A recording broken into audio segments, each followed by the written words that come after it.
ఆంధ్రప్రదేశ్లో ఒక railway terminal అనేది మనకి పెద్దగా తెలియదు, విజయవాడలో కానీ విశాఖపట్నంలో కానీ.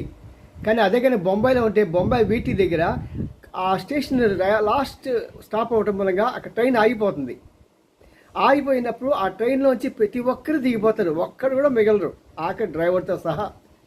మరి ఈ రోజున కేసీఆర్ పార్టీ గతి స్థితి అలాగే ఉంది. కారణం ఏంటంటే వరుసగా ఒకరి తర్వాత ఎమ్మెల్యే సీట్ ఇచ్చినా సరే, ఎంపీ సీట్ ఇచ్చినా సరే, ఆ కమిషనర్గా చేసినా సరే, చేయకపోయినా సరే ప్రతి ఒక్కడు కారు పార్టీ దిగిపోయి వాళ్ళు వరుసగా కాంగ్రెస్లో చేరిపోతున్నారు. మరి ఇలాంటి పరిస్థితుల్లో కూడా కేసీఆర్ ఫార్మ్ హౌస్లోనే కూర్చుని ఉంటున్నాడు. ఏంటిది?